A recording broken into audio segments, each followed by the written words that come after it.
Hey friends, it's your Lunar Witch, and welcome back to Moon Brews.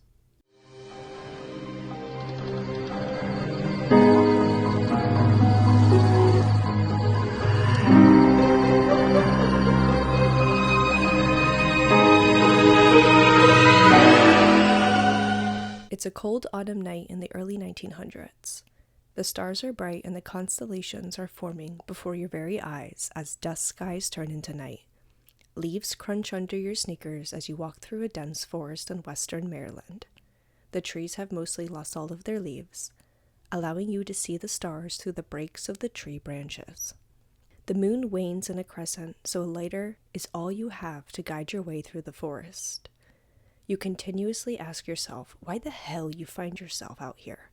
But you were born into it, the moonshiner's life, a life of mystery, hiddenness, and high stakes.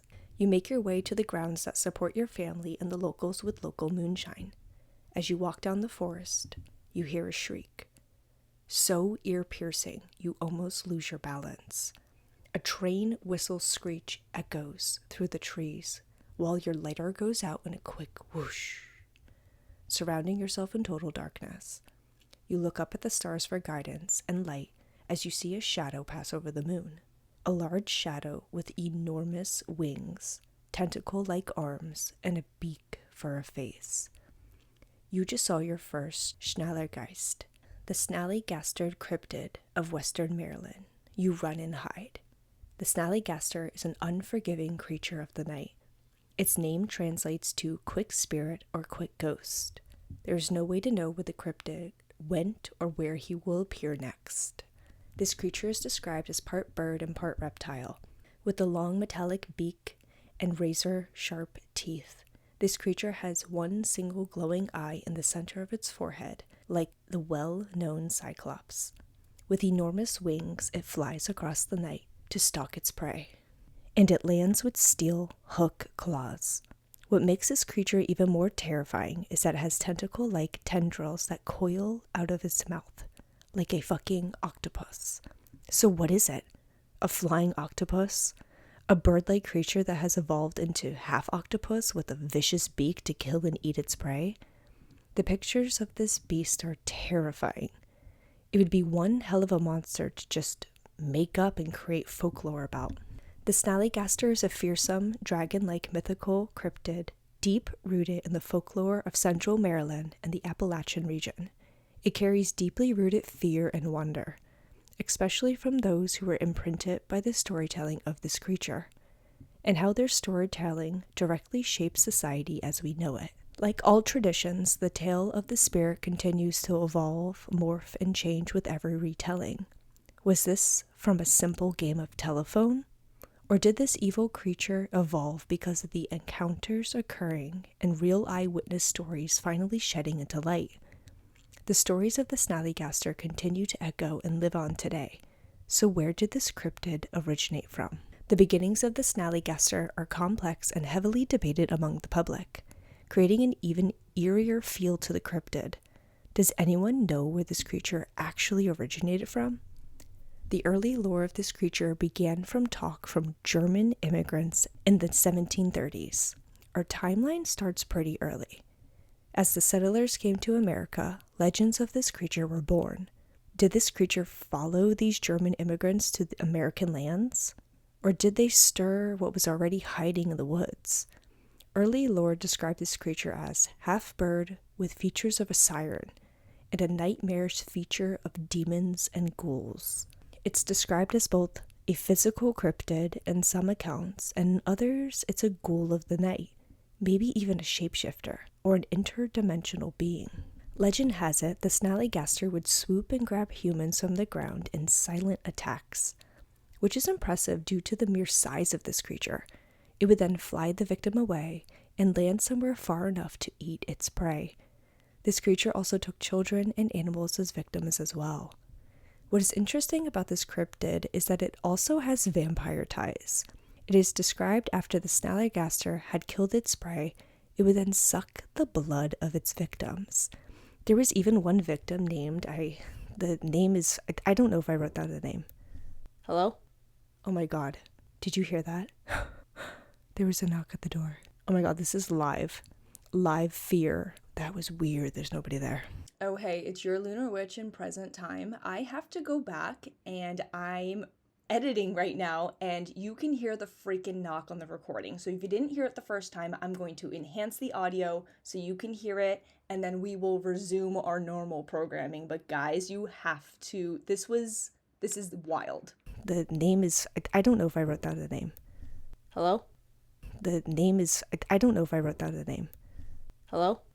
If you did not hear the knock, rewind, listen for the knock. It's wild. I cannot believe in present time that what I heard was confirmed through technology, but let's get back to the Snallygaster story.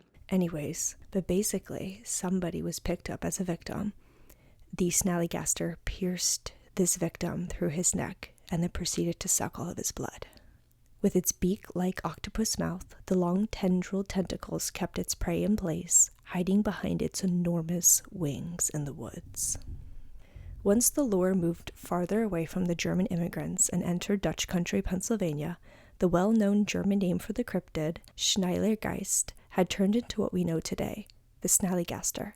People from places like Frederick County, Maryland, had also adopted the Snallygaster name for the creature as well. After years and years of the Snallygaster lore, sightings, and fear, the 1900s rolled around with a series of articles written by Middletown Valley Register about this very creature. It basically sensationalized the creature and in other words, made it popular among the people. The cryptid was trending, guys. Whatever the hell that looked like in the early 1900s, but he was trending. The paper wrote an account of a one-eyed winged beast that was terrorizing Frederick County, Maryland. A beast that would not only take children, but livestock and adults to feed upon them as an apex predator from the sky. Reports written by this paper were soaring across the coast. At that time, President Theodore Roosevelt was interested in seeing this beast eye to eye. I mean, like, come on. Something major had to have happened in these papers if the President of the United States was taking the time to address the creature and attempt to see it in person. He even stated that he wished to hunt down the beast himself. It was later revealed after serious torment to the public that these reports written by the Middletown Valley Register were all a hoax, an elaborate hoax to sell more papers. Money. It usually always comes back to money. But coming to think of it, the paper didn't start this hoax about false sightings and terror about this creature until the 1900s. Folklore, storytelling, and sightings were happening well before the 1900s. They started as early as the 1730s with the German settlers. So sure, the paper hoaxed a big portion of what we know today about the creature, but what about the past 200 years? 200 years of eyewitness accounts, legends, and lore that spread across the coast like a rapid wildfire.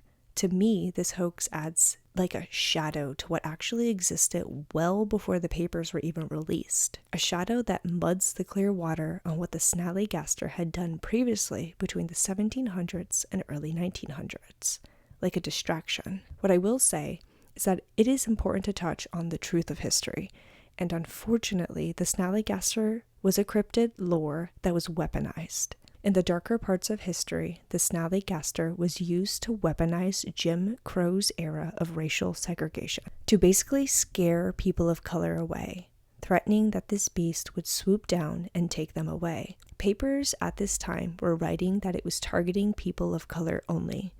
It was a big, horrible scheme to scare frightened, freed African Americans. And during the Prohibition era, the cryptid was used to scare away revenue agents.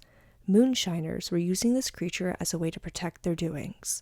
It was said that this creature would create explosive, metallic screechers that echoed through the hills, and how these creatures multiplied by night to keep the revenue agents away and protect the moonshine business. So eventually, the Snallygaster was used in ways to threaten and scare different groups of people. So why did they choose the Snallygaster? Is it because no one fucks around with a flying octopus with razor-sharp teeth? Who knows? But let's get into the sightings of this creature after all. This creature has mostly been seen in the areas of South Mountain, Braddock Heights, and Middletown Valley, which are all located in Maryland. South Mountain is actually part of the ridgeline for the Appalachian Scenic Trail, which explains a lot. We are in Appalachian country, baby, where the cryptids roam free, people disappear, and aliens thrive. These areas are mostly dense forest, which are perfect areas for a creature like the Snallygaster to hide and prey for centuries. This creature was later seen expanding to central Maryland and West Virginia, eventually also being seen in the Washington, D.C. metro area. What is interesting is that the tracks for the Snallygaster had actually appeared in the snow in New Jersey. So if you really look into the research, this creature is flying to multiple different states on the East Coast. So it might not just be a Maryland creature after all. What I will say is that I dove into Reddit a little bit, and somebody had a theory that the Snallygaster and the Jersey Devil were the same cryptid because of these tracks, because of the location and sightings. And it kind of went down a rabbit hole about how they may be the same exact thing, which is so crazy because growing up in Jersey, the Jersey Devil was like our cryptid, like everybody knew about it. So the fact that they're drawing conclusions between the Snallygaster and the Jersey Devil are wicked, and if they're the same freaking thing, I'll literally shit myself. So let's get into the first sighting. So we're in West Virginia, where the Snallygaster was seen flying down from the skies in an attempt to capture a woman, where its attempts were made unsuccessful. Later, the same witness found a very large egg, the size of a wooden barrel, in the woods near Sharpsburg, Maryland. The town is close to the border of West Virginia. Sightings of this creature, mostly flying, have been reported too, flying between Gapland and Burkittsville, two close, isolated towns in Maryland. Interestingly enough, these towns border Gapland State Park, a large mountain ridge that also features Appalachian Trail crossing. Do you see the connecting points here? This is very much an Appalachian creature. What I also found out is that Burkittsville, Maryland, is the home of the freaking Blair Witch. Like, guys, do I live in like a super haunted state? I feel like every state is super haunted. I feel like everywhere is super haunted, but I mean, come on. The Snallygaster is making connections with the Jersey Devil, which the Snallygaster is also flying over Burkittsville, Maryland, where they filmed the Blair Witch. And what I also read is that somebody local to Burkittsville said that Blair is a very common name there, in the sense of on headstones and buildings and properties. Like, Blair is a very well-known family name out there. So the Blair Witch makes perfect sense. And to me only clears up the fact that the Blair Witch is absolutely true and horrific and real, that's all. A man actually in Casstown, Ohio, wrote a letter to the Valley Register telling about a very strange creature he had witnessed. As this unknown creature flew across the sky, it made terrible screeching noises, exactly how the Snallygaster was described, making noises so loud it sounded like an off-railing train whistle. So this is happening in Ohio. He later described it as having two enormous wings, a large horned head, and a tail of 20 feet long. Another sighting of the Snallygaster occurred in March of 1909 in Frederick County, Maryland. This one is the most insane to date. Or I guess the most insane to date. It's unbelievable. So apparently 3 men had come across this creature in the woods, fighting for their lives against the creature.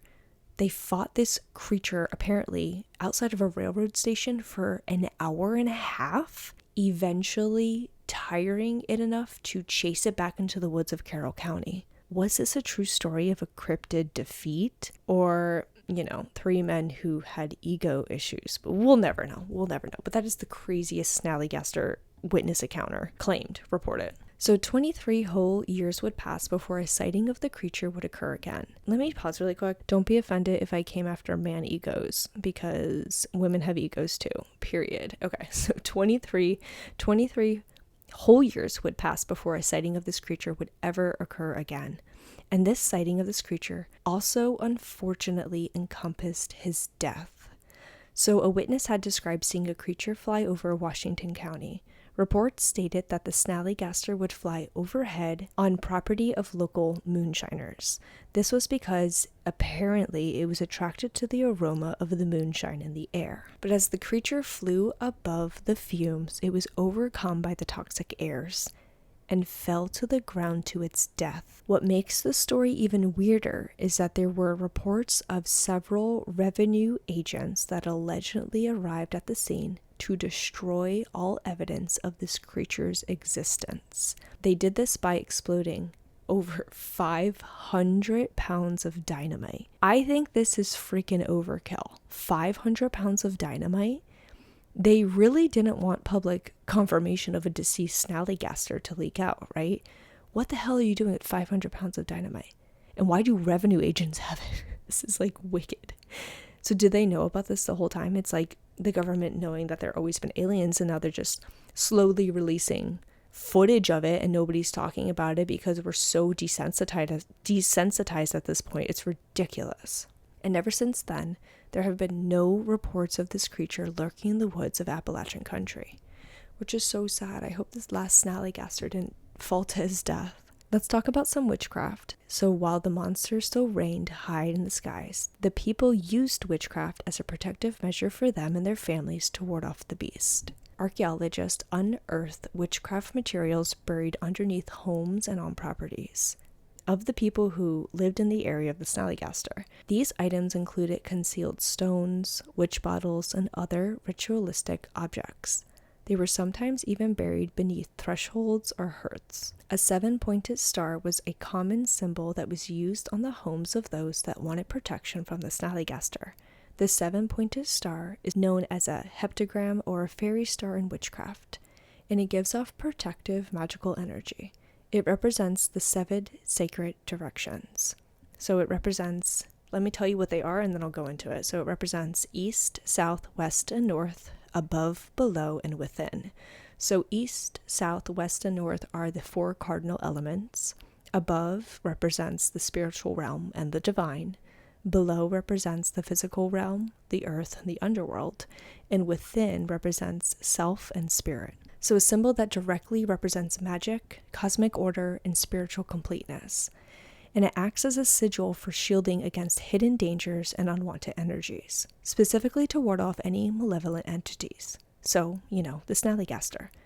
I love how people fall back on witchcraft, the divine, and higher powers for protection when true fear is shown. There are higher powers out there for protection. And the Snallygaster was evil enough that these people resided with witchcraft for comfort.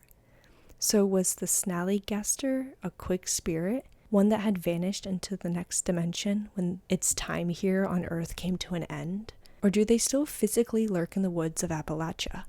Because we know there are hella other cryptids that reside out there too. They're probably all, campfire storying it up while listening to Moon Brews. Do you have any encounter stories of your own? Heard an ear-blistering train whistle in the dead of the night? If so, please send your stories to moonbrewspodcast@gmail.com and we may read your spooky tale.